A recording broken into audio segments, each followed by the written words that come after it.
Morning. Well, yesterday, your daughter some colors for the sidewalk, like some chalk, and just pulling out of the driveway. I see it in the driveway there. It makes me happy. I like seeing her having fun like that, being creative. I mean, all she can draw right now is little scribbles and lines on the ground, but it's good to see her having fun outside. I think it's kind of tempting these days to just raise your kids mostly indoors and kind of just have a screen on and some like toys that they can just play with without getting too messy, but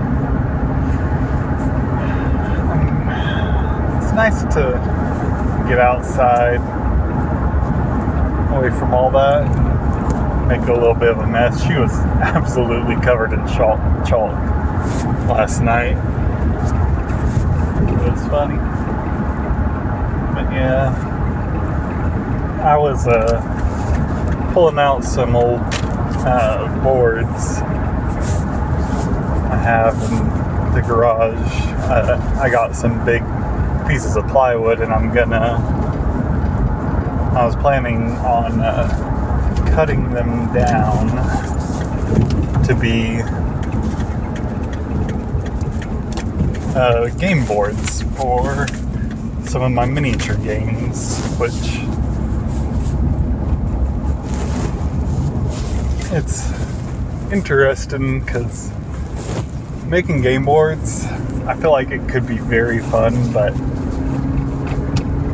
it's kind of more time consuming. I want to be able to have some more games, but that's definitely not something I can, take to the local gaming store. It's something more for home, but I do want to kind of make like a full game board. I think that'll be a lot of fun. And so I was going to cut one down to the size of the standard play area for one of my games, which is 6 foot by 3 foot.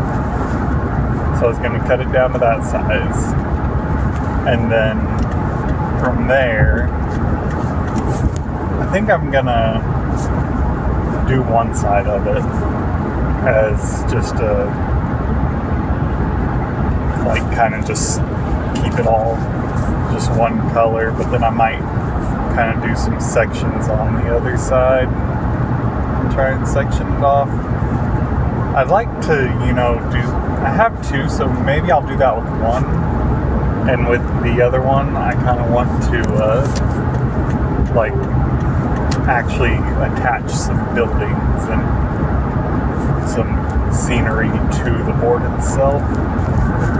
Thought maybe that could be fun. The only problem with that is that moving it would be difficult.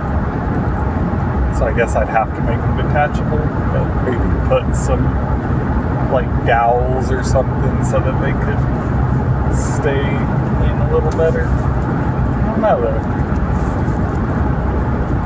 I've been a lot more interested in doing physical projects like that. It's a lot of fun, but it always just comes back to I don't want to take a bunch of time to go off and do something on my own. I like to be around my family when I'm doing things. So it's nice that Violet's able to get out there and play with some chalk now. Because, I'll be able to be in the garage kind of doing stuff, building some things, having some fun on my own, and still be able to be there with them. But I think it's just good to get out and do some creative stuff too. You never really want to just avoid all creative outlets, I feel like, because I mean, I could just have a couple of hobbies where I just sit on the couch and don't do much. But I think I'd much rather,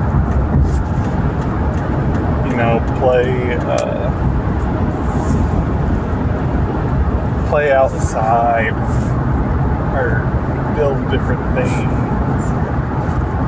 Just have fun creating something.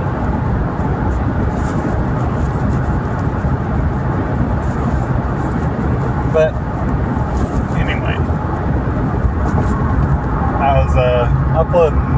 So now that I've figured out how I'm doing these episodes, at least in order to do them quickly, I'm going to. I've been this week, and I'm going to try and keep doing it. I've been uploading about every night when I get the podcast done that day, so I should be uploading this later tonight. I was looking, and I actually had 10 whole views, and like that doesn't seem like much, but at the same time, it just is kind of weird because I didn't actually think that anyone would view it. I mean, it could just be people who clicked on and clicked off, but I didn't really think about how fast I expected people to start watching, and if I expected anybody to actually, pay attention to it. Because I kind of thought nobody would find it for like months for some reason. I figured it would just be my wife and I, because I don't really know how YouTube and YouTube Music works on the creator side. I just kind of watch videos and listen to music and podcasts. But I was surprised that I've already seen a couple of people find my videos or my podcasts. And I've thought about making videos as well, which I'm still not 100% sure on, because I don't know if I really have the equipment for it.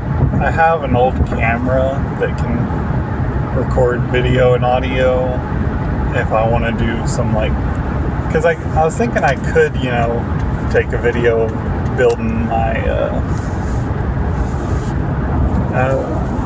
game boards if I want to do anything around that. But I don't know, it's kind of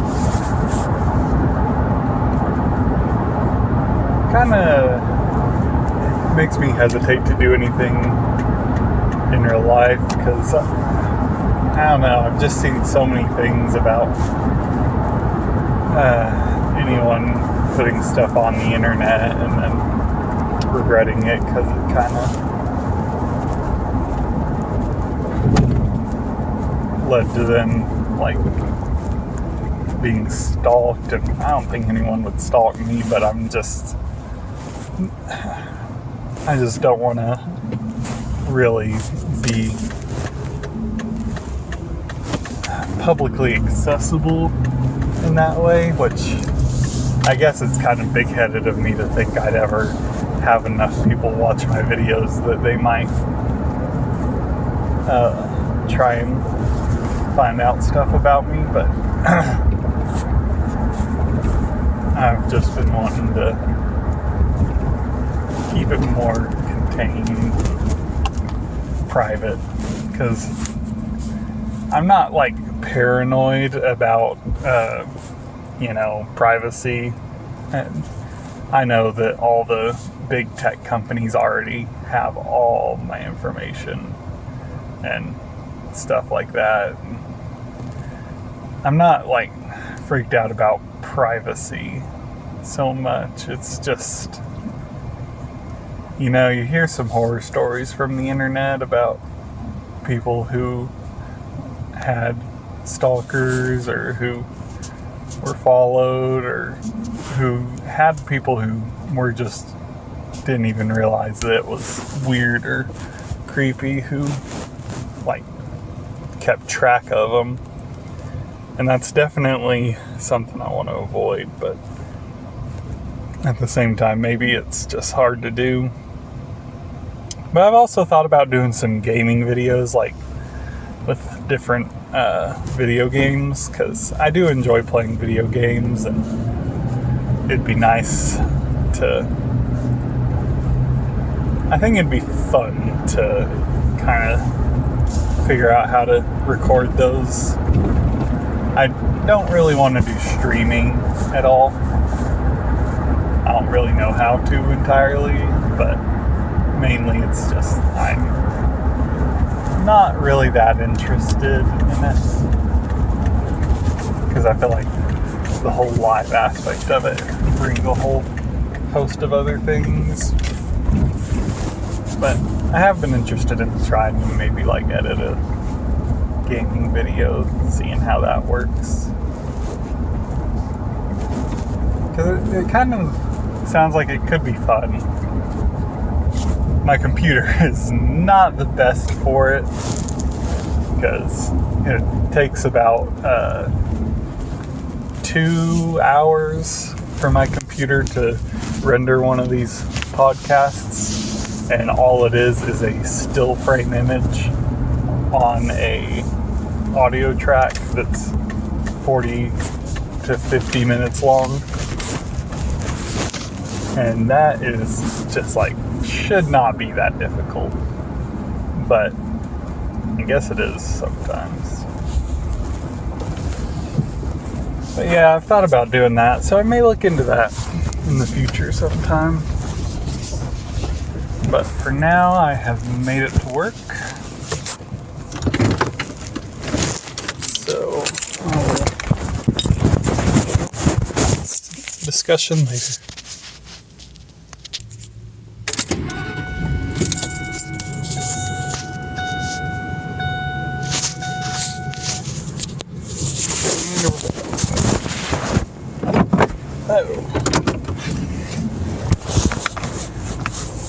Oh, you know,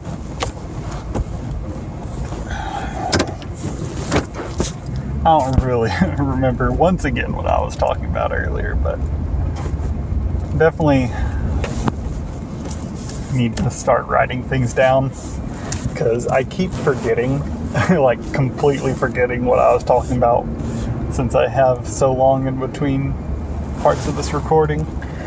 But you know, I've also been thinking I should write down some like suggestions or ideas on what to talk about, just to remember them, because so often I feel like I end up talking about the same subject already, and if I just keep doing this, I'm going to talk about the same subject over and over and over for sure.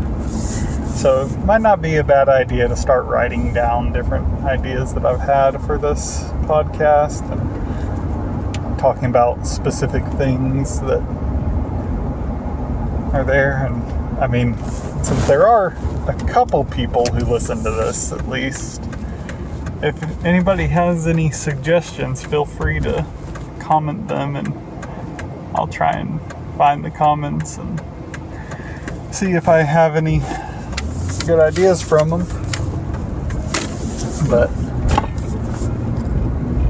I was just messaging with my brother-in-law. He was saying he likes, because I had shared some pictures of the miniatures I had painted that won that contest last week, and he was saying that he liked them a lot.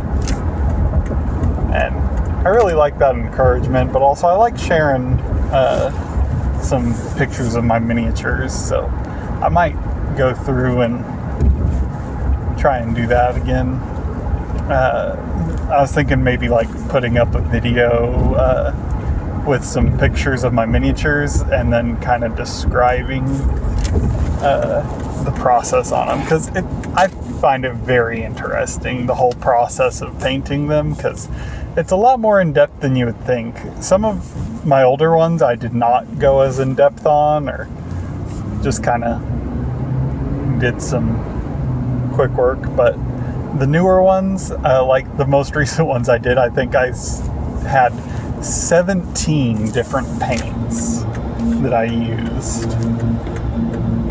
Like, that I know that's probably a bit excessive, but I think they turned out great. And the way I paint them takes a lot more time, I guess, because I like doing different layers, and I like painting different parts, different colors, even if they're pretty close. Because like the recent ones I did were Magna Guards from Star Wars Legion, and so like their weapons are a metallic silver, and so are their bodies. But I used two completely different paints. Well, I'm sure they're not completely different, but I did use two different paints. So their bodies are an ever so slightly different shade than the weapons. But you could not tell that, honestly. I probably could have painted them all completely the same, and then I also did, I think, 4 different like washes on them to make it really stand out different. So they do look completely different now. One's like an older, dingier, whereas the other is brighter and shinier. But it's because I used so many different paints on top of the pre-existing base coat. And the base coat for both, although it was a different color, looks almost identical. And I really don't think it would have made that much of a difference if I had just used the same paint for both. So I could have cut out a step there, and then parts that were more separate, I could have cut out steps here and there. Because like the eyes, I did a red, but I did a white underneath the red instead of a silver. So like I painted the whole thing with a primer, and then I did a base coat on top of the primer for the whole thing, which one of the base coats was the same color as the primer, so it could have been different. I guess if I want to make a video on this, I better stop talking about it here. But yeah, it's just an idea I had to not make a painting video as much, but to kind of just show some of the different minis I've painted and highlight some of the aspects I like about them, because I'm really proud of the paint jobs I've done. I spent a lot of time working on it. Like the last squad I did was 6 minis, but it took me probably about 8 hours, maybe. So over an hour per mini. And it's a lot of work, but it's really satisfying when you get them done and you just have that great look to them. Maybe the next set of minis I do, or the next big mini I do, I'm gonna paint over, like record the painting process. I'd like to do like a sped up kind of time lapse, but I'm not sure how to do that, and I know my computer would take forever to render something like that, so I'll have to see if it's worth doing, or if that's something I need to just not worry about. But I don't know, I want to try a few different things. We do have an old video camera. Well, it's not a video camera, it's just a camera, but I can take videos with it, so that might be good to do that and just try putting together some different video ideas. I need to get an external hard drive because my computer's filling up, because it's the same computer I use for games, so it fills up pretty quickly when you have like 4 or 5 80 gigabyte game files downloaded. which games are getting ridiculously large. I think just because storage is not a problem anymore for most people. Games companies have kind of stopped trying to minimize the size of the games on the disc. Because people used to be able to cram a lot of detail into not a lot of storage space, but part of it too is just such higher fidelity 3D models. That's going to be incredibly difficult to render out, keep files for.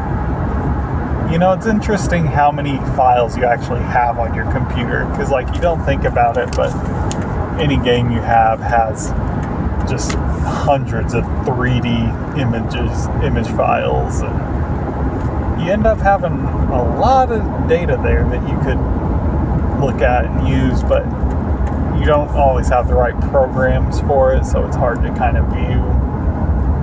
Because I know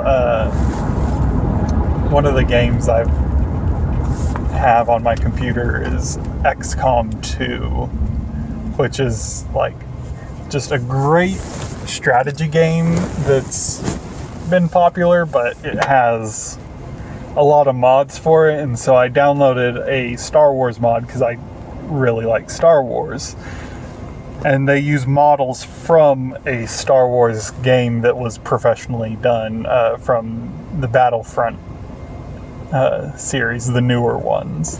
They use models from that for the mod, and you can just port over those models and write a read file for them in the game's data. And a lot of games even use the same kind of software to build on, the same engines, so it's not usually that hard to get the models to work in different games. But those models are really detailed, and so they end up making the game a little laggy because they're more detailed than the original models that are used in the game. And so kind of loading them in, porting them, and then having the higher fidelity graphics on them makes the game a little laggy, but it's a mod. It's free, so you don't really mind too much usually. But yeah, I have a lot of strategy games. That's probably my favorite type of game. And so I always like looking for a good strategy game, but I also like Star Wars a lot, and just the ships are cool and nostalgic to me. So if I play a strategy game and I like it, I'll play it for a lot of hours and then kind of look for some community developed content for it that brings it into different kind of ways. Even there's an old Star Wars game, which I know saying old is a bit of an exaggeration. It's a 20-year-old game, which is not that. It's very old for video games, but not that old in terms of actual age. But it's got some different mods for it, and it's a Star Wars game, but there's mods that put it in different eras of Star Wars, so it's always interesting. But that means I have come home and time to talk. Now, let's see if I even remember what I was talking about.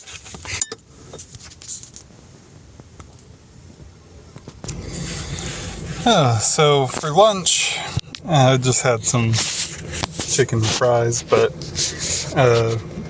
I have some sarsaparilla root beer that I like, and I had some of those, and I was just thinking, because there's this drink, I think it's sarsaparilla,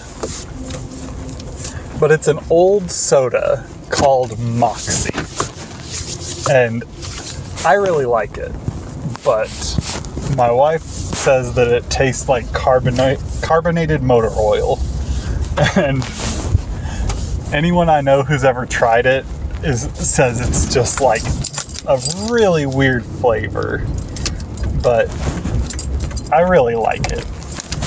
And I think it's sarsaparilla because it tastes kind of similar, where it is kind of a real weird flavor. I definitely kind of understand the motor oil in a weird way.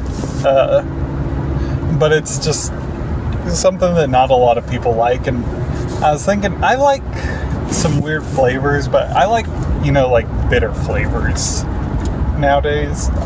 Not super bitter flavors a lot, but like I drink my coffee black, and I like very strong black coffee.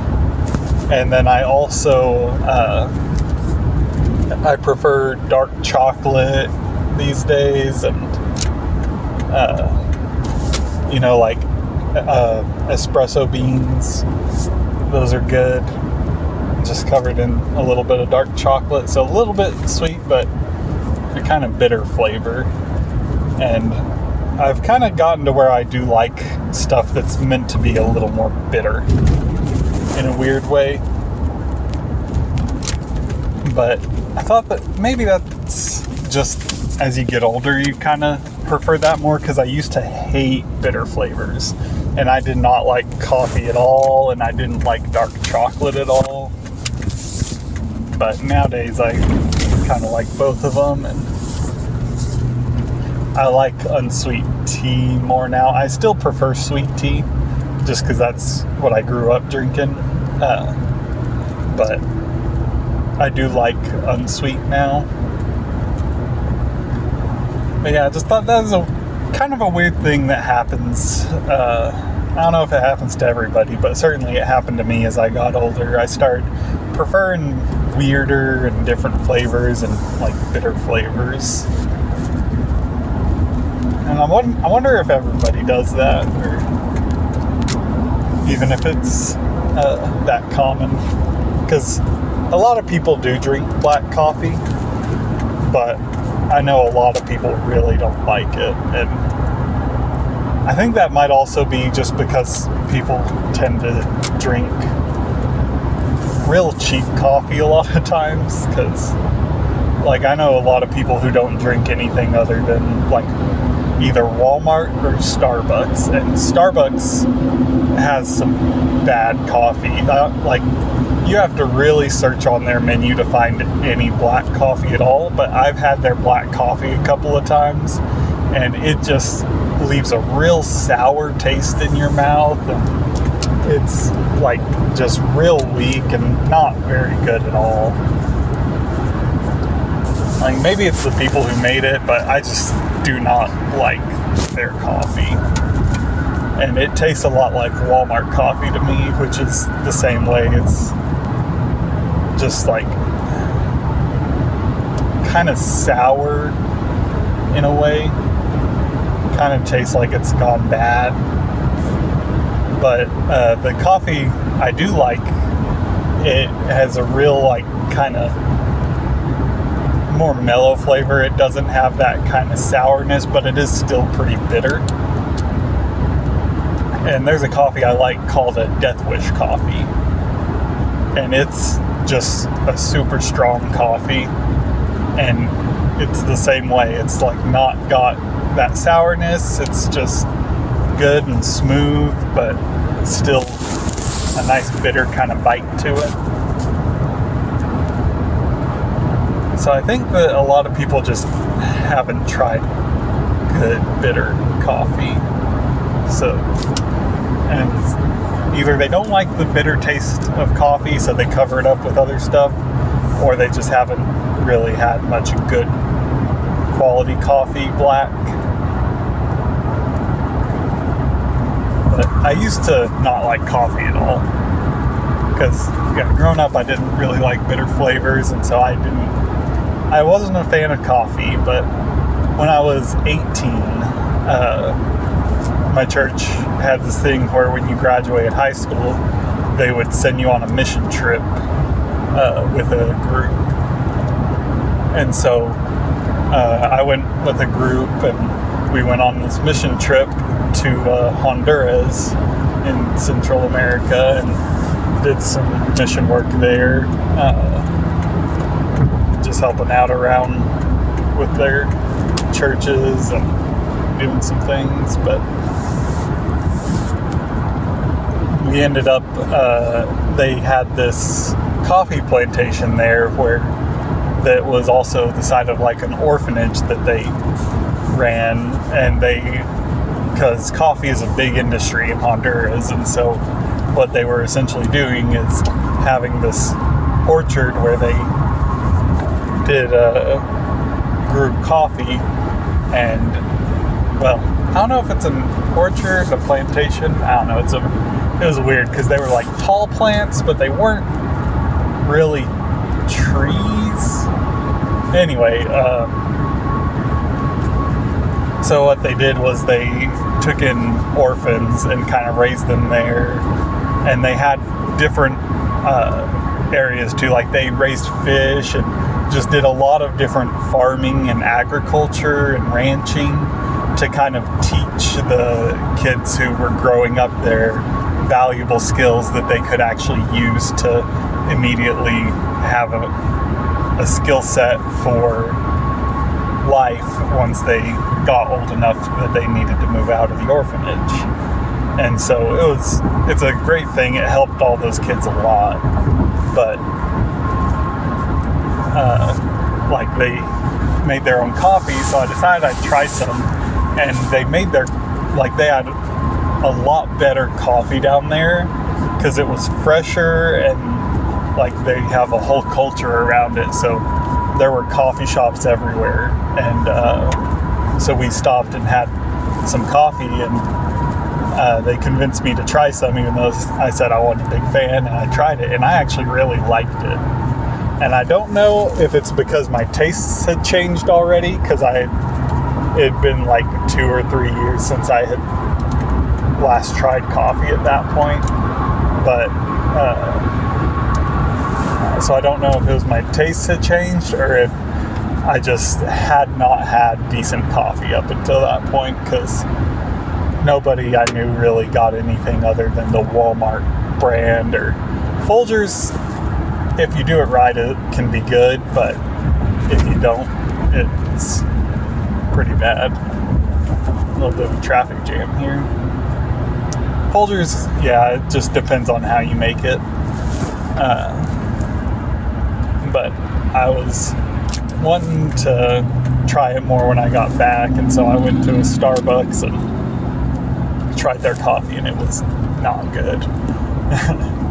And then my wife, when we first met, she was working at a Starbucks, and so I was flirting with her essentially and got some coffee just to try it, and because she was wanting me to get some, and so because we would be there all the time, it was on the campus library, and so I was there all the time anyway, and would just hang out there when she was working. But she convinced me to try some, and I tried it again, and it still was not very good. But yeah, then I found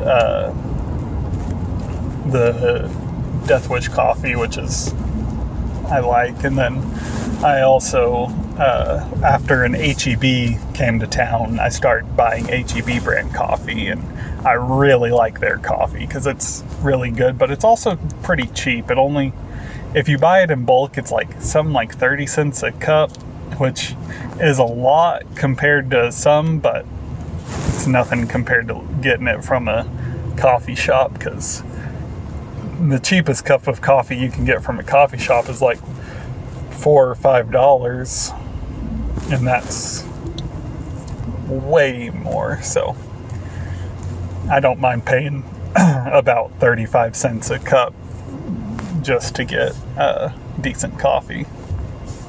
But yeah, they have like pecan coffee, and that's another thing that I always liked pecans. My grandparents had a pecan tree at their house when we were growing up, and so we would get their pecans off the ground after they had fallen and use an old rocking horse my granddad had made to crack open the pecans, because we weren't strong enough to do it yet because we were just little kids. And so yeah, we'd rock on the rocking horse and use its like rocker to crack open the pecans and then eat them. So I've always liked pecans, but I started liking them more as I've gotten older. And now I eat so many pecans because I just snack on them throughout the day.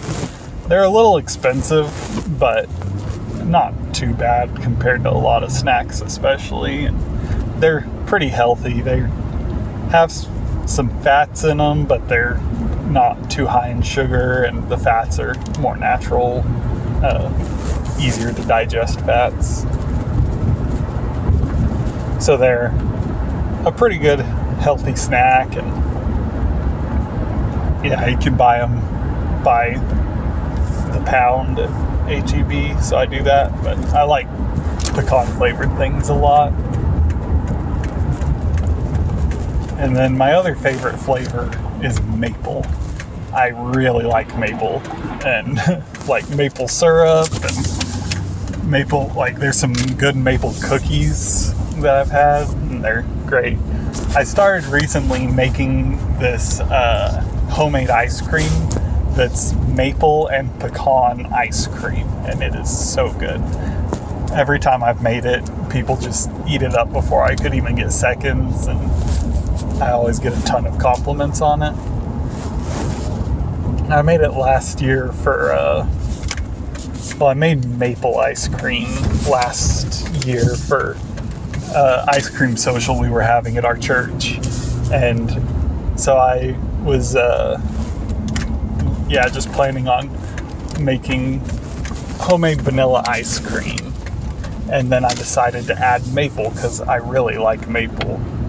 And so I added it, and then everyone came up and said how good it was. And so I made it again a couple months later. I don't remember what for, some kind of family gathering, and everyone liked it again. And then I had the idea that I should add pecans. So the next time I made it, I just made it when we were kind of at my parents', and then I made it again after everyone liked it that time for my sister's wedding, and everyone came up and who had it and said that they really liked it, and then a ton of people came up and said they were mad they didn't get to try it because it got eaten so fast. But that's all I have time for now. Boy, it sure heated up this afternoon. Just sat down and tried to touch the steering wheel, and I have it covered. Real hot. But that's what happens when you live in West Texas.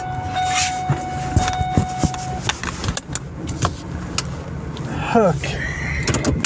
Well, earlier at lunch I was speaking with my wife about just thinking about doing, like I mentioned, some videos maybe of different aspects of my hobbies, like building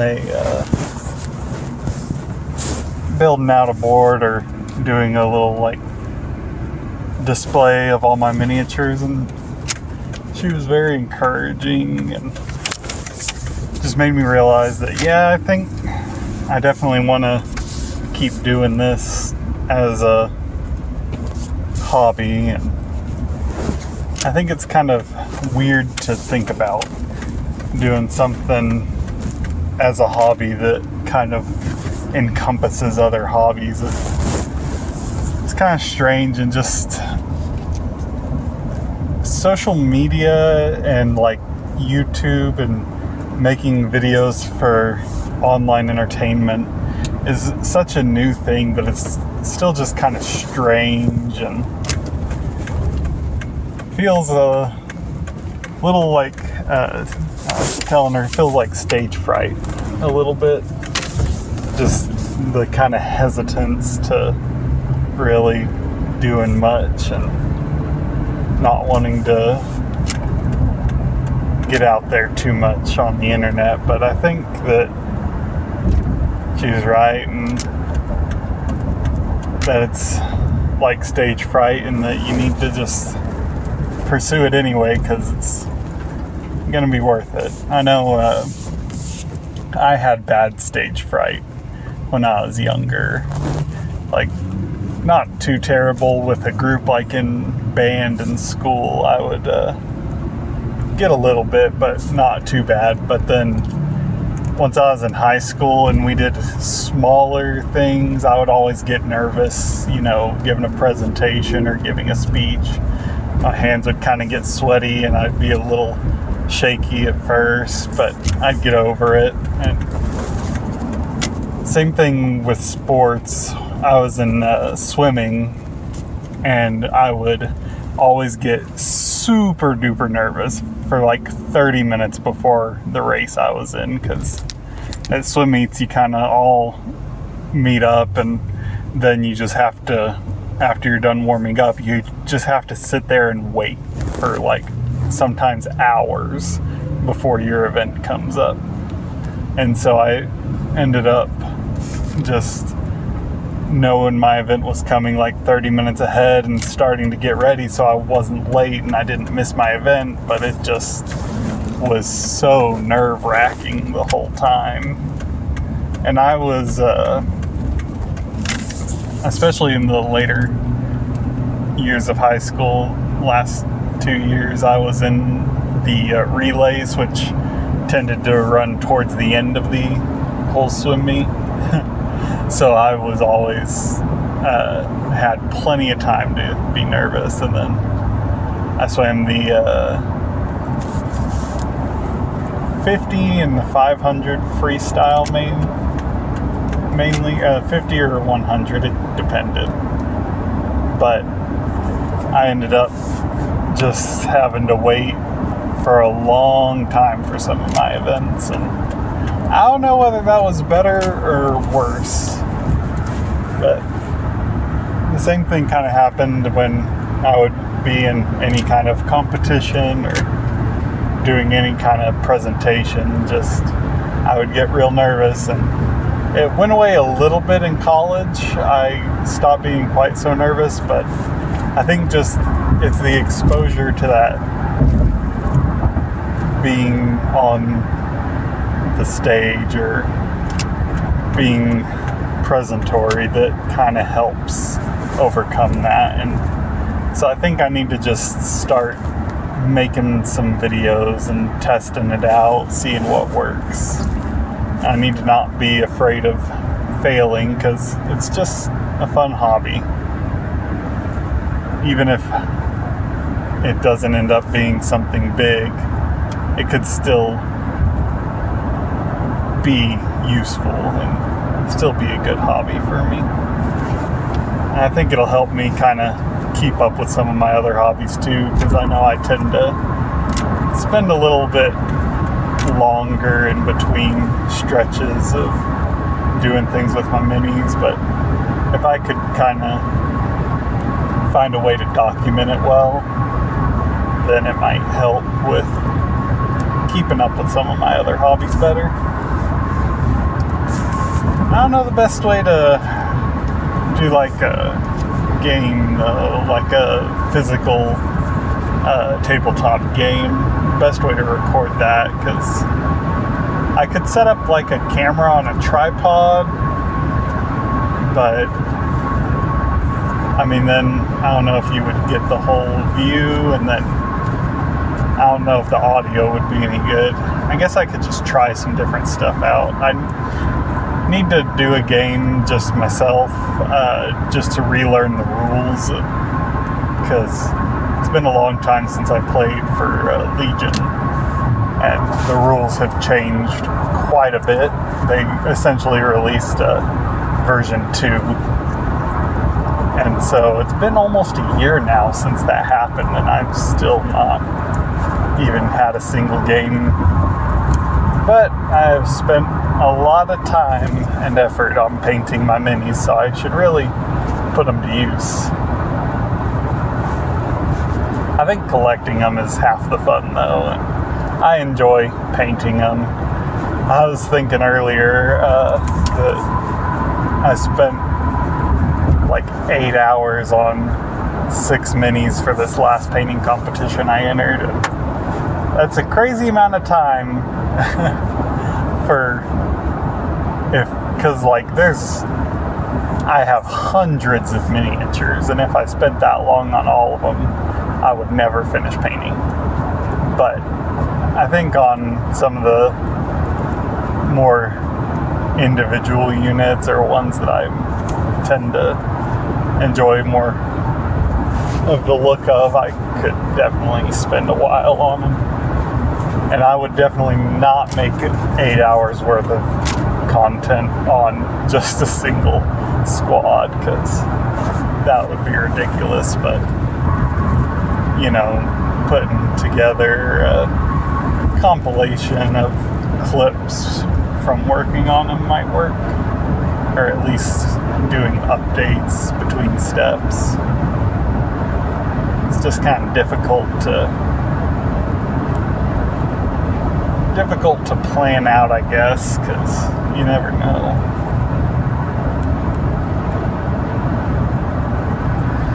But I think it's worth just giving it a shot. And I know these podcasts have been real off the cuff and about as rough as they could possibly be. I know the audio quality is probably horrible recording on this tiny earbud microphone, and it's probably not the best idea to record while driving either, with all the noise of the road constantly going by. But, you know, it's not something that's that big a deal for me, because I do want to do this more as just something for myself, not so much a professional quality thing. If it ever gets real popular, maybe I'll invest in some more professional equipment, but definitely not doing that until it gets popular enough to pay for said equipment.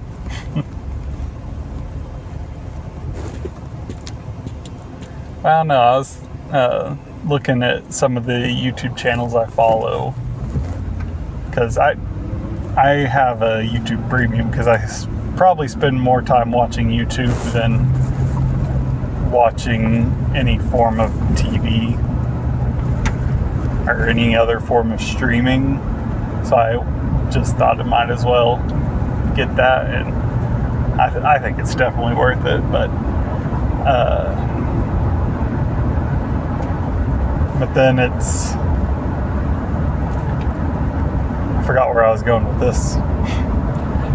But yeah, I was looking at the different viewer counts and subscriber counts of some of my favorite YouTubers that I like to watch, and a lot of them do it like as their full-time job, and they only get, you know, a few thousand views per video. And I thought, you know, I'm kind of surprised that that's enough to allow for a full-time job, but they are streamers as well, so they probably get more income from streaming, because I know that's a very different pay structure.